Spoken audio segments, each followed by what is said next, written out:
hypnotic dance. She holds me here with only a glance. She's over me. She's over me.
In my heart, I can't let go, I'm breaking apart, controlling me, controlling me.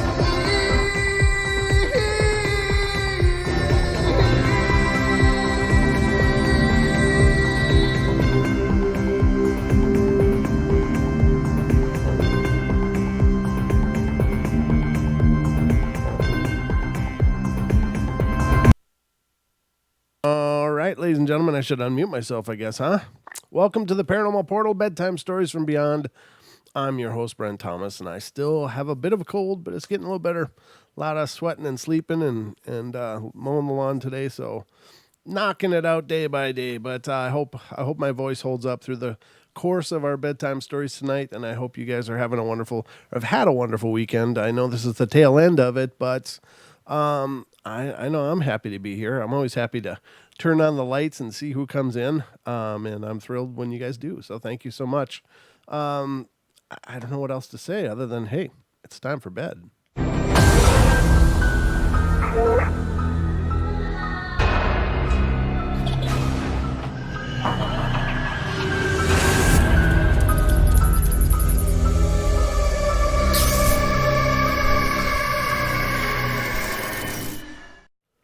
And a special happy birthday to our very own Lena Hickman. It's her birthday. Happy birthday, Lena. Hope you had a wonderful day, and hope it was magical and wonderful, and you had a wonderful time with family and friends, and hope it was a wonderful celebration. So happy birthday, Lena. Wish her a happy birthday, everybody. In the chat room, of course. Sorry, I'm still doing all the mucusy crap, so this might be a long night. But we'll see what happens. Oh, you're welcome, Lena. Anyway, I got a bunch of stories pulled up for you guys tonight. I don't know. I'm kind of running on fumes still, but I am feeling better. But I just don't know what else to say other than I got stories for you, and I hope you're ready because I'm gonna read them, and I hope I can keep you entertained. Hold on a sec. Yeah, there you go. That's a little better. All right, so the first one I'm going to read to you tonight is coming from Indiana, the great state of Indiana. Let's see what's going on in Indiana here. Long ago, I met a ghost. The ghost was a male, about 15 years old. I lived in a haunted home, and it seemed I was about 16 when I met this ghost, and he told me that he had actually shot himself, and I talked to him for a few minutes. Others of my members of my family witnessed him as well, and I would go to the upstairs with friends at times and tell the ghost to turn on the water, and sure enough, he would turn on the water. And then I threw a ball in the closet and asked the ghost to toss it to me, and the ball was thrown into the air. And one of my uncles was reading a newspaper at the time and saw the ghost, and he himself looked like a ghost with an ashy look on his face, and he nearly had a heart attack. The ghost had torn the newspaper in half, and my uncle dared not go up to the apartment again. See, we had an apartment and it was nice and all, but it was haunted as well. My grandmother had seen the ghost as well, and she was in the basement doing laundry, and she was scared as all get out. And she said that she would have me do the laundry from now on. Yes, this is a true story. I've also lived in another haunted house many years ago. It was spooky, and I always felt that there was a strange presence there. I love haunted homes. This is someone after my own heart. I wish it says they had a conversation, but I wish they would have gone into depth about what did they talk about, Not just, hey, you're a ghost. How old are you? How'd you die? Okay, thanks. I think if there's ever an opportunity to have a dialogue with a spirit, like you can ask questions and get answers, man, I'd be going crazy. Like, what's it like? What are you seeing? What are you experiencing? Do you see any other ghosts? Do you guys talk? Do you guys get together? Do you get to leave? I would have a million questions. But I guess this person either didn't ask those questions or didn't choose to share that part of their story. So, but I would love to have those discussions. I think that would be awesome. All right. So the next one, of course, is coming from Illinois. That first one was pretty short. This one's not horribly long, but it's in sections. So let me cough again a second. Hold on. My lungs are clearing out, and so if you ever had a chest cold, and everybody I think has had them, you get that I don't know, that gurgly feeling in your lungs, and it just makes your eyes water, and you just can't wait to cough. That's what I'm experiencing right now. So I apologize if I got to mute all the time, but I couldn't bring myself to miss a portal. After all, I've got a pretty solid track record of being here for every show for a couple of years now. I don't think I've missed a show for 2 years. Maybe once in 2 years. Maybe, I don't know. Well, there was one time Don sat in with me, or sat in for me. I think that was maybe a year and a half ago. But yeah, I think otherwise, other than that, I've been here for every show for just about 2 years. And I've been doing the show for 3 years. And before that, I maybe missed 1 or 2 in that first year. But otherwise, I try to be here all the time because it's such a big part of my life doing the show. So I apologize if I sound like, a hamburger going through a garbage disposal, but I really am having fun every time I do the shows, even though I don't feel so great. So I hope you guys will bear with me through the brunt of this. But anyway, so this one's coming from Illinois or Illinois. I don't know how they ended up with that silent S on there. Is that a Illinois? Is that a French word or something? I don't know. I'm not sure, but I'm going to look into that someday. I know some people from Illinois. I'll have to ask them. First of all, I'd like to explain my uncle. He drank a lot and could get a little overbearing at times. But as I remember him, he was an outrageously funny person. He was kind-hearted, and he treated me and my siblings very well. He was only welcomed at my mother's home. His other siblings would not let him stay at their place of residence. Well, my uncle passed, and we had the repast. It says a repast. I'm not sure what that is, if that's like a wake. It might be. Repast at my aunt's home, and everyone was sitting around eating and drinking and talking about him. As the talking progressed, pictures started literally being thrown off the walls. Everyone just looked and said nothing. We were all in awe. My aunt's picture had been on her walls ever since I could remember, and now they were on the floor. And we heard my twin cousin screaming, "Let me out!" He had gone down in the basement to retrieve something for my aunt, and the door's lock was on the outside of the door, and we pushed the latch back in the opposite direction and let him out. We asked what happened, and he told us that when he came upstairs to the door, he heard the lock go into place, and when he tried pushing open the door, he could not get out. I could only guess who could have locked the door, and that my uncle was probably upset about his siblings talking too much about him.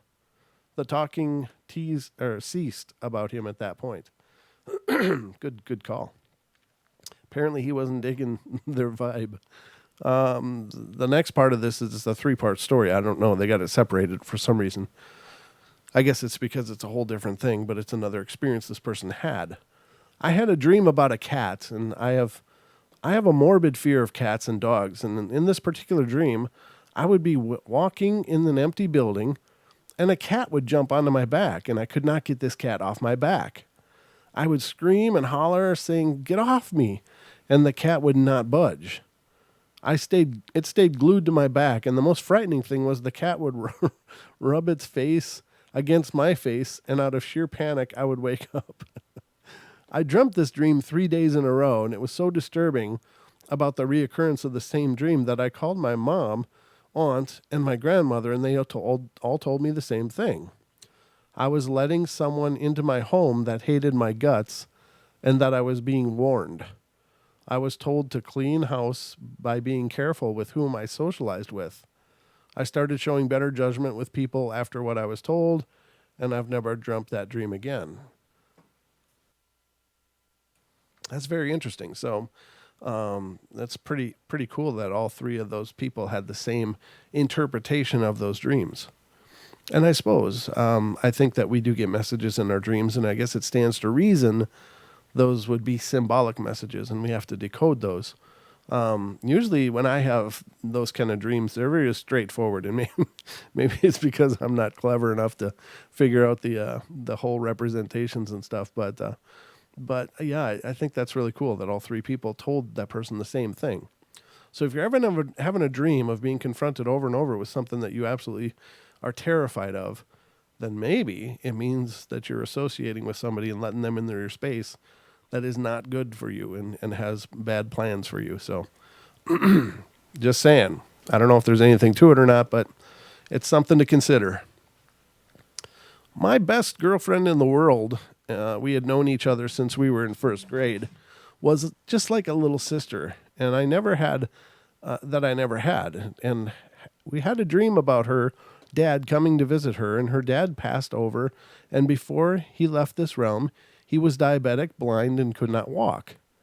He was wheelchair bound, and she called me up and told me about this dream. He would walk across the street, come through her door, and say, "I came to see about you, Cookie." And she also dreamt this dream 3 times, and I told her I did not know what it meant, or maybe he was coming to take her to the other side. And she told me if it's her time to go, then so be it. 3 months later, she had passed over too from an unexpected illness. I miss her dearly, and sometimes I think about her and about what her father had said to her. There are so many that I do not understand. I hope in the course of my life in this earth, I will. Thank you for reading another one of my stories. Well, you're welcome, and thank you for sharing your story. I just realized that I didn't remember it until this moment. But now that we're talking about dreams, I actually, in high school, one of my best friends was a guy that was suffering from muscular dystrophy. And he was absolutely wheelchair bound and stuff. And he and I would hang out. I didn't have like by choice, I didn't have the popular friends and stuff because I just hated all the games and all that went on in high school. So I just became really good friends with this guy, and his name was Steven. And his biggest dream was that somehow they would find a cure, because he didn't really have any spirituality. He didn't really believe in anything after this.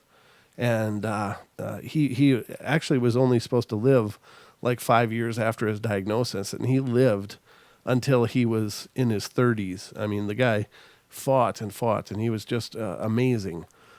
His will was just so incredible, and his light was just so bright. But after he passed, I did have a dream of him, and I just remembered it now. And in his dream, he walked right up to me and said, "Hey, how you doing?" And it was like, "Steve, you're walking." And he and I talked, and it was so amazing. And now that I think about it, maybe that was his way of telling me. And I really hadn't thought about it for all these years, but maybe that was his way of saying, I'm good, I'm walking, everything's great. And I really hope that that's the case, because I know that it was a really tough life for him.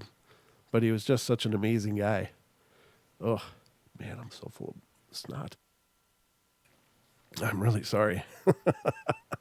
So, yeah, I mean, I don't know. I guess that's another one of those dreams where I hadn't really realized how many of them I've had, but after people have passed away that are dear to me, I guess they tend to come and see me in my dreams, because I'm sure that's probably the only way to get through to me. My waking head is pretty busy usually. So, but it's really cool. I guess I should be very grateful for that. I just never put it together until this moment. How bizarre is that? Anyway, all right, the next story. And this one is coming from New York. New York, forget about it. Forget about it. I got to work on my New York accent. I used to do a really good one, but I've gotten really sloppy with it. All right, so New York. I basically think I have either a ghost or a poltergeist residing in my home. Certain little things have tipped me off to thinking that, like my jewelry disappearing from time to time. And the strange thing is, it's only certain things that are taken, like necklaces, for instance, and a heart-shaped ones at that. I don't understand that, but I know no one's in my house when I or my family is not there. And it really is really annoying. I mean, I have a Ouija board, and maybe when I get a friend over or something, oh, geez, I'll contact whatever's doing this. And I just really wonder why it's only jewelry of mine that's heart-shaped. Even as I'm writing this, I hear what sounds like footsteps coming from upstairs. I'm home alone, and it's kind of spooky, and I've never really seen a ghost, but I've heard a ghost voice and communicated with them through the Ouija board, but I've never really dealt with a poltergeist before. Okay. I'd really appreciate a little bit of help with this. I know none of my family members took my 2 heart-shaped necklaces. The last one I lost was just this week. They literally seem to have disappeared. I've also noticed that sometimes my animals act funny when I'm home alone, as if they're sensing something. Do you think animals can sense and are aware of these types of things? Absolutely, I do. In fact, I'm positive they can. But now, that doesn't mean every animal is. I don't know what it is, but sometimes you'll like have 3 cats, and like 2 of them will go batty about something, and the other one will just be in their own space. And I don't know if maybe the gift isn't always as powerful in the animals, just like it's not always as powerful in the people. Perhaps, but I think that they do have a tendency to be able to experience these things long before we can. Their senses are just so hyper tuned. And in cats, cats specifically are believed to be, by many esoteric beliefs, are believed to be very spiritual and perhaps have a foot in each world, a foot in the spirit world and a foot in our corporeal world. So if that's the case, then it makes sense that cats would know. Dogs are real sensitive too. They pick up on energies pretty quickly. So watch your pets if you want an early barometer. If you don't have a pet, even birds, birds will let you know. It doesn't seem to matter. I mean, even mice and hamsters, whatever. I'm not sure about fish, maybe fish. I don't know. But, any of the mammal or avian types, I think will pick up on spirit energies pretty quickly. Those higher functioning animals. Anyway, that's pretty cool. As far as, I still don't think, no, she said, I've never experienced a poltergeist before. Well, the missing necklaces don't imply a poltergeist haunting. And again, that word just gets so overused or misused. It's not, a poltergeist haunting is actually just like through the roof activity. It's, rivaled only by a real aggressive demonic haunting. I mean, true poltergeist hauntings are not subtle in any way. It's going to be like in your face kind of stuff. So disappearing things are just kind of everyday haunting, really. Deports and upports are, not uncommon in a lot of just general hauntings. They can be poltergeist as well, but that alone doesn't indicate a poltergeist haunt. So just my 2 cents, but I'm pretty sure that I think that that's right. All right. The next one I'm reading you, a lot of short ones tonight, which is kind of nice. Except this one's pretty long. And this is coming from California. All right, so This one's going to be long. Let me cough first. Hold on. All right. I think I'm ready. My dad divorced my mom after cheating on her when I was 13 and moved in with the woman. And they were together for 6 years. And last year, they bought a huge house in Elk Grove, California, and a half an acre land. And behind the stone wall of the backyard was miles of unbuilt upon land, soon to be new homes. The house only had one owner before us, and they sold it due to a divorce as well, not even living in the house for a full year. Ever since they moved there, I live with my mom and visited on weekends, and I'm 20 now. I always felt uneasy there, as if I was being watched, but I never thought anything of it, not in a 2-year-old house. I'd be sitting on the couch watching TV in the family room, and the family room would be right past the TV, and I'd be sitting there and I would see the light in the family room dim as if something moved through it. Not that that was the case. I'm just very skeptical, and I know it could just be a power outlet or a lack of energy at the moment. I just feel that after certain events, it plays a role. That was the beginning. Another evening, I was sitting on the couch again with the whole family and could have sworn I saw someone walk by in the family room. I thought my eyes were playing tricks on me until my stepmom said, "Did you see that?" My dad replied, "What?" "The shadow that just walked by." "Yeah, I saw it, but I didn't want to say anything because I thought it was just me." I felt my face get white because it was noticeable enough that they both saw it. Excuse me. About a month went by, and I was over visiting once again. My dad and his girlfriend decided to go to Home Depot, and it was about 7 p.m. and dark out, and I was upstairs in the computer room on the computer, and the computer sits on a desk that when you sit at it, your back faces a wall, and there's only about 2 feet behind you until you hit the wall. I was checking my email, and I felt a distinct tap on my shoulder. I was frozen in fear. I didn't even bother turning around, and I acted as if I didn't have anything happen. I knew there was no human behind me. No one was home. I stopped visiting as much. Sorry.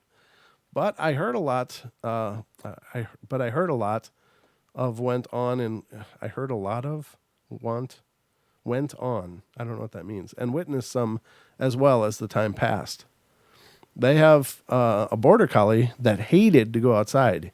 You couldn't get her to go out in the back unless she had to go. Well, after the night on the computer, she wouldn't come inside the house. Any time you opened the door, she bolted out. You would have to drag her inside, and when inside, she would pee all over herself. Mind you, she's a 9-year-old dog and hasn't went inside since she was a potty trained when she was a pup. My dad's girlfriend works for the FAA as well as my dad, and she was away for a month doing schooling in Oklahoma, and my dad has been in the military for about 20 years, and I've never heard anything scare him. Of course, losing his family, but anything other than that. But when I went to sleep in the guest room at the top of the room in the corner was what I can describe as a black blob, just kind of rotating in place. I showed my dad, and he saw it too. It was never there in the day, but every night there it was. This went on for about 2 months with still seeing shadows, and anything that I guess you really couldn't say for sure was something paranormal, until one evening I woke up thirsty and I turned the stair lights on and went downstairs to get some water. I had the dog with me following my every move, and she did. She was right on my heels, as she hated being in the house anyway. As I walked to the stairs in the dark, with just a gleam of light coming from upstairs, it was then that I heard it. A distinct whispering in my ear, which made every hair on my back of my neck stand up. The dog behind me bolted through the kitchen toward the sliding glass door, barking at me in fear as if I was the thing she was afraid of. That only intensified my fear even more, and I ran up the stairs, tripping on the last step at the top, and ran into my room and ended up falling asleep with my hands over my ears just in case I heard it again. I never told my dad or anyone. If I talked about it, it would only make me more nervous about it.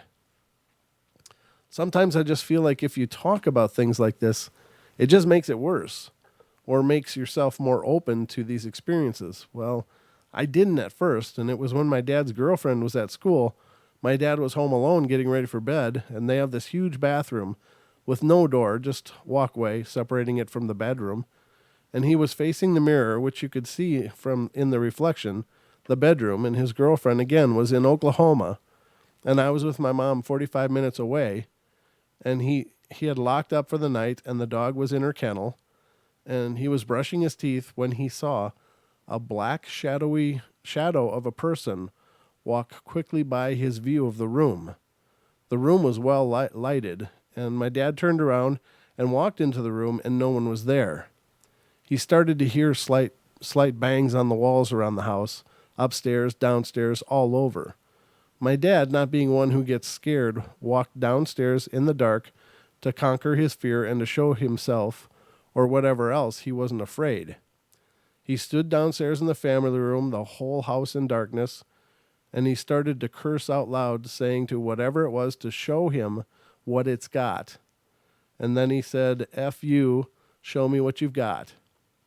Then in his ear was a low, deep growl, and my dad said he was so paralyzed with fear, for something just growled right in his ear. And after saying all of that in the pitch dark, he then pursued to walk in the kitchen in the dark to get some water and walk back upstairs as if nothing had happened, to not show whatever it was, the fear he felt.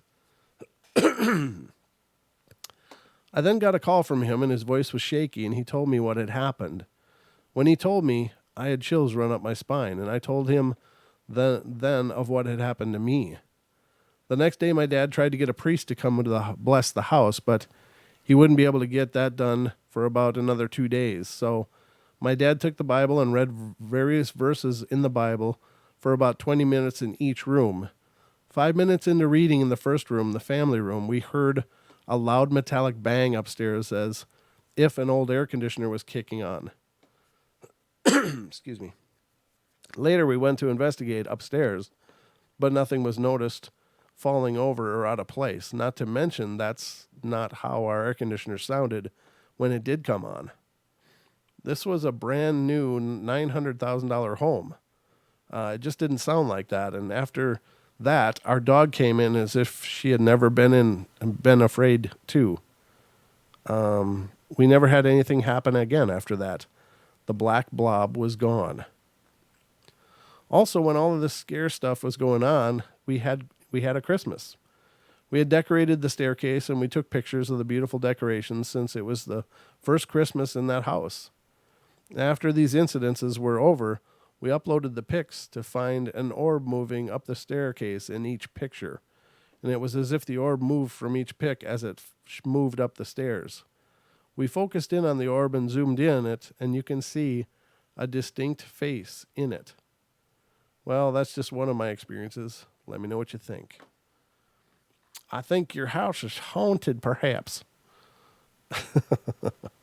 I don't think that's, it's great that they were able to push it out on their own. Probably something to do with the land, since it's a new house, or the previous owners were a lot more creepy than they let on. You never know. It's not like dark occultists run around with badges saying, "Hi, I'm Phil from the satanic cult of Lucifer," or whatever, Sometimes you got to find out the hard way what people are all about. But maybe it's the land, maybe it's something else, maybe it's it could be a lot of things. I don't know. There's always the idea that there are curses and things like that can introduce haunts, and I usually don't talk about that because I don't know what to think about it. But there is a belief that you can bind spirits to people using some occult practices. Of course, that's a very dark thing to do. And I don't know why somebody would be so intent on not only causing someone pain, but causing themselves pain, because I think when you send stuff like that out, it's going to come back to you. So, there's a lot of different reasons that a haunting could happen. All right, let's go to California. Let me cough again. Hold on. I said metallic bang. I did. Renee, you're such a metalhead. All right, so this is from California. It says, this is a pretty short story of an experience that happened to my friend that I actually witnessed. My friend Kathy is half Muslim and half Irish. Her father, Muhammad, is a full Muslim, and her mother, Chrissy, is full Irish. Her uncle on her father's side was by far her favorite uncle. This happened about a year and a half ago. Her uncle was not doing very well and had some kind of cancer, and he was completely bedridden in the hospital, and my friend Kathy would visit him all the time. When the doctors told their family that he was not going to be living that long, they were always visiting him every day, and my friend had a camera and video phone and decided to record her and her uncle having a conversation so she could always hear his uncle's voice. She turned her video phone on and she told her uncle to say something. He looked at Kathy and said, "I love you, Kathy." A couple of days later, she showed it to me because she thought it was sweet. And I hadn't met him yet, and a week later, he passed away. My family were invited to the funeral, and so many people showed up. When they buried him, he was laid on his side. I don't really know why, or if that has any importance to them being Muslim, and that being tradition. But the next day, my friend was crying hysterically and asked if she could come over, and I said, of course. She was over at my house for about 10 minutes later, and she began to tell me that she had a dream the night before, the night after the funeral, and she said she was in the cemetery where he was buried in Citrus Heights, California, and she said it was very foggy, and there was his casket waiting to be lowered, and her uncle was sitting up in the casket talking to her. She said he told her how much he loved her and that he will be okay and will always watch over her and be there for her. She said she woke up and went to open her phone to see what time it was. She then noticed that the video she had taken of her uncle was set as her main background, and when she opened it, it played the video where he told her he loved her. She said that she had never set it as her background and that she had many photos and videos taken with her phone since she had taken that video, so it was odd that out of every photo and video she had, that was the one that got accidentally set as her background. What scared her more, because he had just died, and it was her uncle looking at her every time she opened the phone, it creeped her out, and she tried to change it and take it off, but it wouldn't work. You would got to the change default background option. I think you would go to the default change background option and select a different pic, but it wouldn't change. I had the same phone as her and tried to change it and nothing worked. I thought that this was very, very strange and thought it was very touching. It's nice to know that the deceased still live on and watch over us. I think that's true. I think they do. I don't think they are relegated to another zone or something. I think that when you pass on, you're just kind of free. If you transition, I think that those that remain earthbound are not nearly as free or capable of moving around. But I think that those that pass over to the next world can come and go as they choose. I don't know. It's just my opinion, but I think so. All right, let's pull up some more because we still got time. This dance party ain't over yet. My voice is holding together pretty good, though, so that's good. All right, I've pulled up a few more. Huggles. Huggles. Oh, D came in good. All right, D and Deb are here. All right, I see that. I'm just looking at who's here. I never did any shout-outs tonight. Let's see who's here. Not very many, according to this, even though there's like around 30 watching. I have Diane Swiger, Deb Varner, MCAT, me, Rand Electric, and Renee. That's it. So, and I see there are more people here than that, many musings. But Duke is here. Good to see you, Duke. Lisa Hellman. It's good to see you. And Renee, I said. Brian Gasca, good to see you, Brian. Gemini. Elaine Clifford, good to see you. Lena is here. Of course, I said happy birthday to Lena. Uh-oh. Oh, my cousin Paul is in here somewhere. I don't know where he is, but he's here. Suzanne Page is in here. Yeah, I wish their list was worth a damn, but Virginia is here. Good to see you, Virginia, if you're still hanging out there somewhere. And that looks like most everybody. I'm sorry if I missed you, but again, Aussie is here. I saw that quickly. Yeah, Armand Adams is here as well. Good to see you guys. I'm sorry if I missed anybody. Nellie is here. MCAT, yeah. But I can only go through this. Bigfoot Busters, hey, good to see you. I guess that's a lot of everybody that I can see. If I missed you, just try to say hello or something in the chat, and hopefully I'll see it. If I don't, I'm sorry. But I just like to acknowledge you guys that come in and watch the live shows, because I think that's, it's really cool. I'd feel kind of dumb sitting here doing it by myself. Oh, thank you, brother. My cousin says, good show. That's right. Thank you, brother. I appreciate the accolades. All right. So let me get to this story. Now, this one's kind of big, this one from California. All right. It's, sorry, still froggy, but I'm doing my best. Let me get a drink quick. All right. I joined the military when I was just 16. My father didn't like it, so he marched me straight down to the recruiter's office and had them tear up the contract. Then I decided a few months before my 18th birthday that I was going for it again, but keeping it secret. I didn't have a horrible childhood. I knew that my parents loved me, even though there was conflict. I knew that they didn't agree with what I wanted out of life, so the nearest thing to a fresh start was in the service.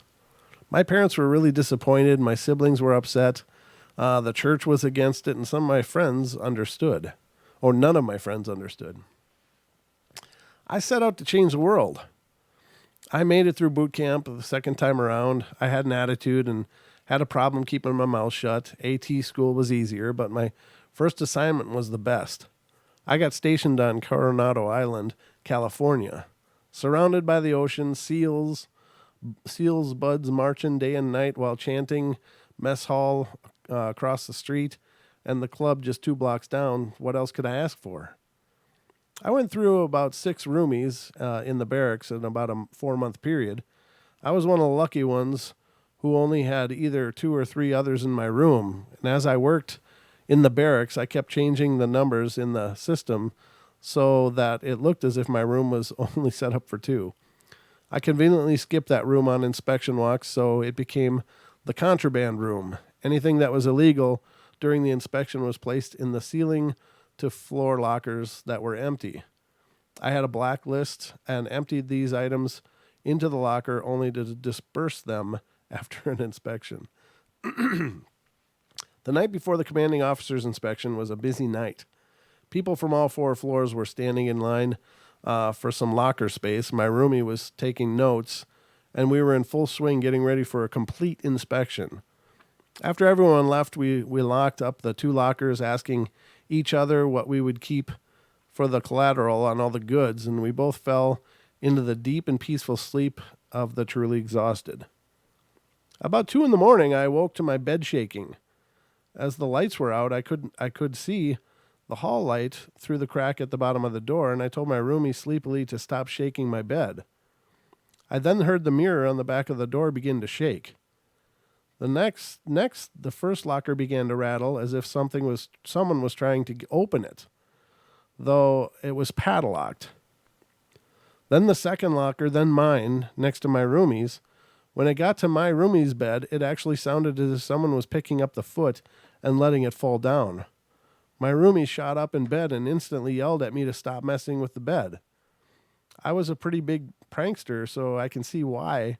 With our eyes and ears, we followed the sound all around our room until it ended back at my bed. Then it stopped. We looked at each other without a word and then jumped out of bed and ran for the hallway. We opened the door and stood in the door jamb, yelling to the rooms down the hall, "Did you feel that earthquake?"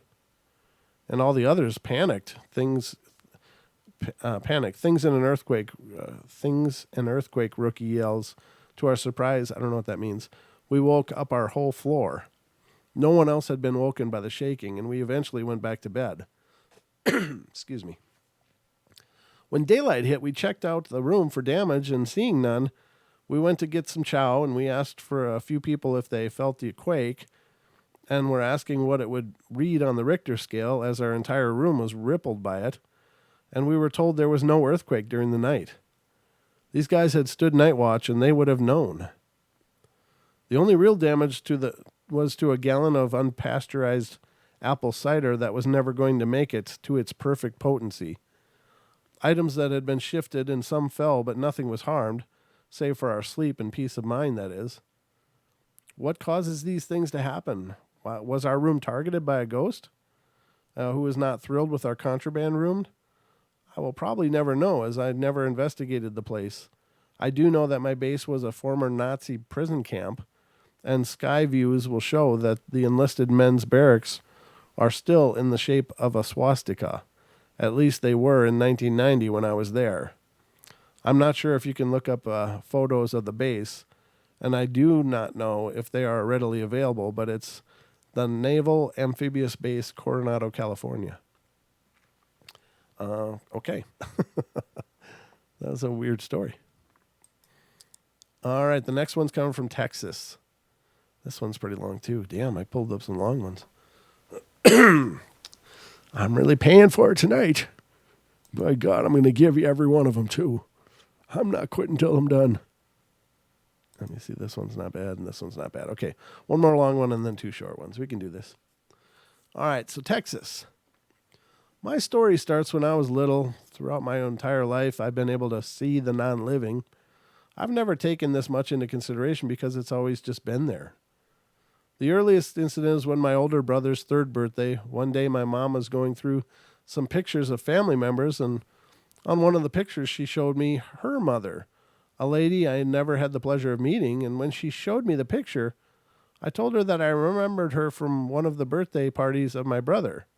I described in detail the cake because I remembered that I really liked it, and my mom thought I was crazy because she claims that at the time I was only a month old.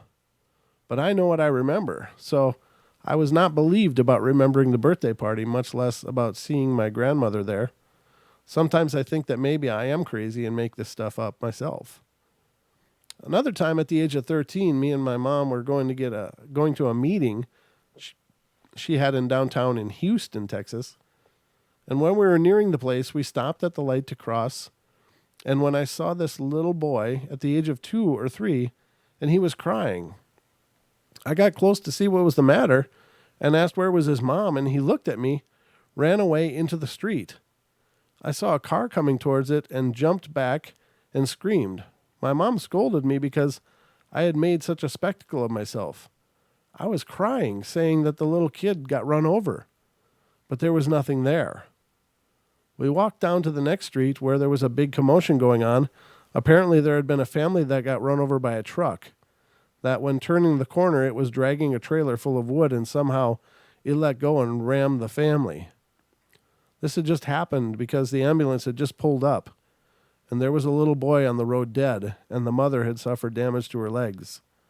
All I remember is her crying out to her husband, asking where was her baby. I did not realize it until later that day when I watched the news, that the little dead boy was the one I had seen in the street. I recognized his picture on the news, and that's when I really started believing that I could see things that weren't normal. It had happened to me on other occasions, but nothing hit me so hard as this. For nights I couldn't sleep, not because of what I had seen, but more because I felt a huge sense of guilt. I felt that there was something else I could have done and did not do. A month after that, in my trailers where we lived, I had another encounter. This time was one of my neighbors, Mr. Pete, we called him. I was outside playing, and he came walking to his home and exchanged hellos, and I really liked him because he was really nice. But that was the last time we ever saw him.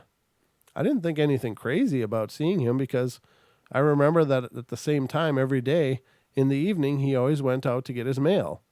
And that was on Friday. And I remember that much because since the next day, I did not have to go to school. I stayed out later than normal playing.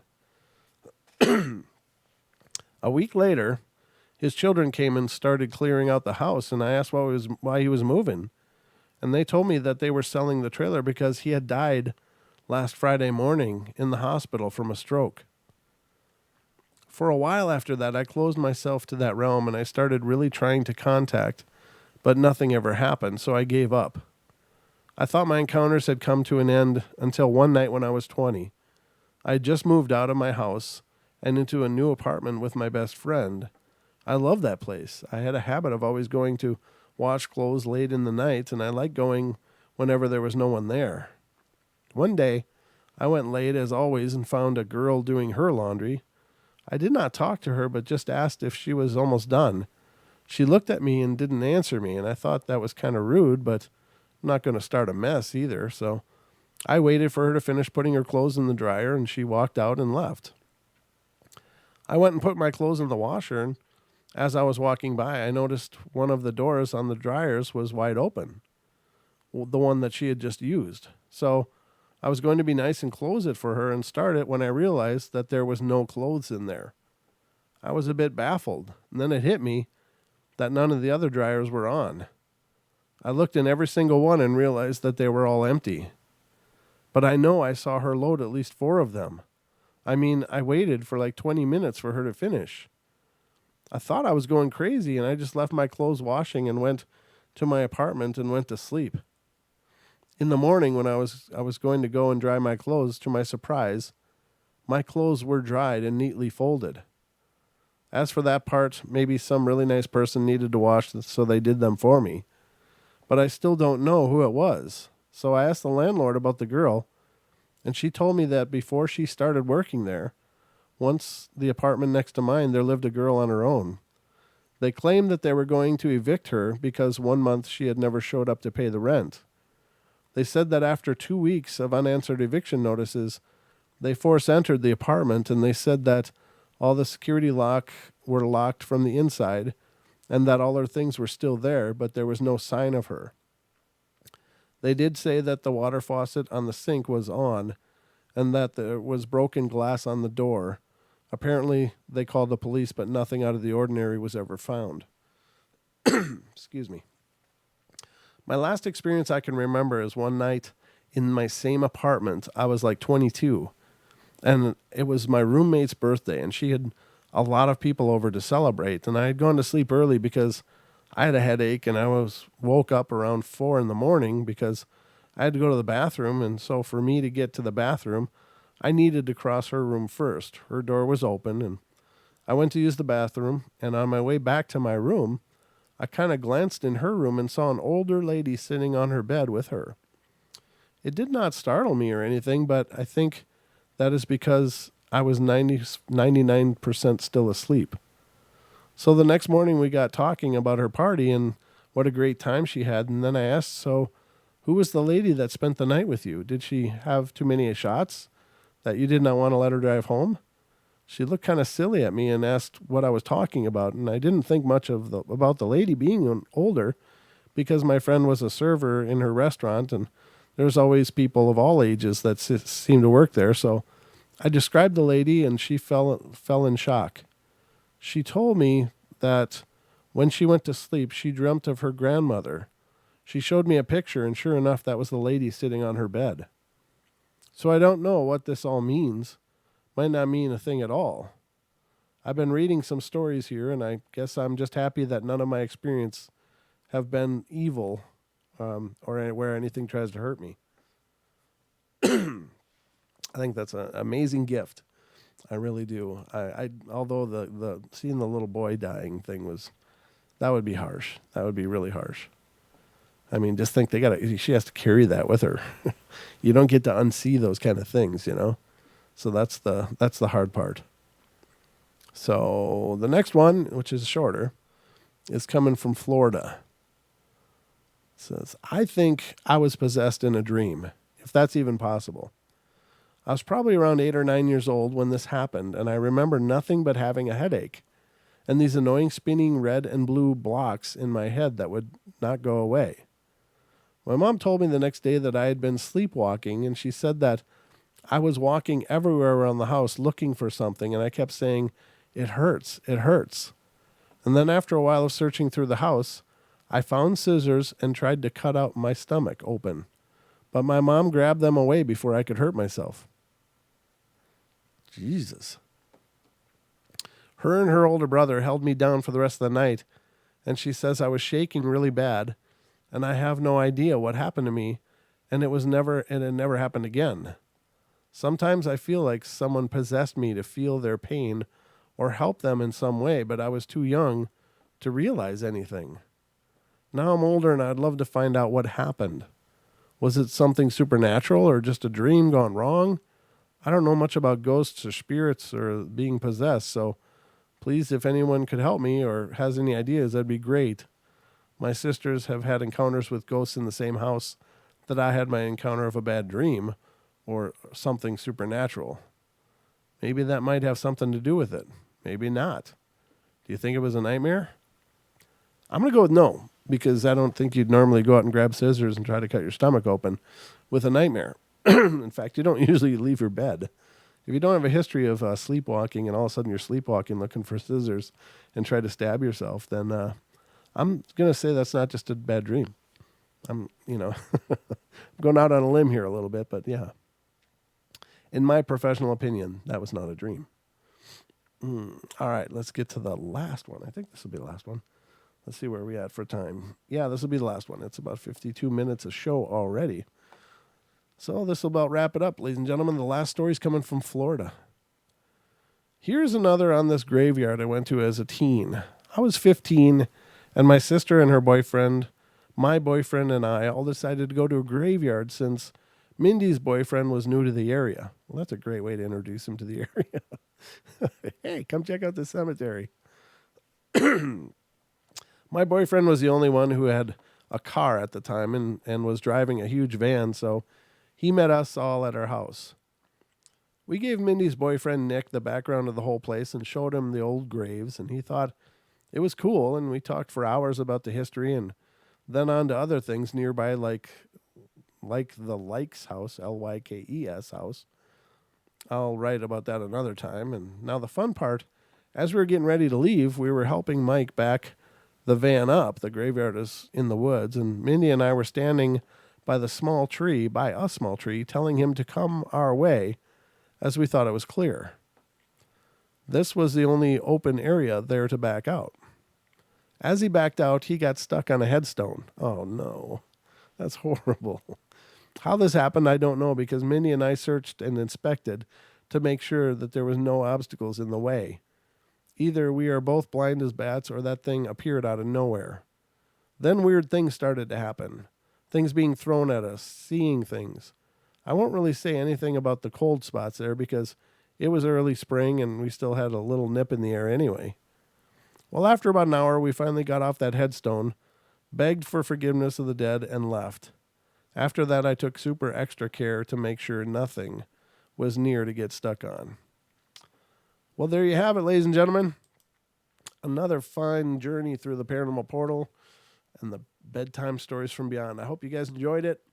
I'm sorry for all my coughing and hacking and clearing my throat, but it's the best I can give you right now. Maybe tomorrow will be just a little bit better, but I hope you guys have a great night.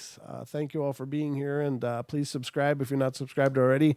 Our Monday podcast will release at midnight, 12 a.m., and it will be it's a discussion between Deb and I regarding navigating the spirit world. So I hope you guys will check it out, and that is available anywhere that you get podcasts. So iTunes, iHeart, Pandora, Spotify, wherever. It's available everywhere, so I hope you guys will check it out. And again, that'll be coming out tomorrow. And if you haven't already checked out our podcast, please do subscribe wherever whatever you use. If you use Pandora, subscribe through Pandora. If you use iTunes, subscribe through iTunes. Whatever. And then they should be automatically delivered to you when they come up. But brand new episode tomorrow on our podcast, so I hope you guys will check it out. But that about wraps it up for me. You're welcome, Gemini. Good to see you guys. So, Deb, tomorrow your podcast is coming out. I see you're still in the chat room. So, awesome show. 2 whole half hours.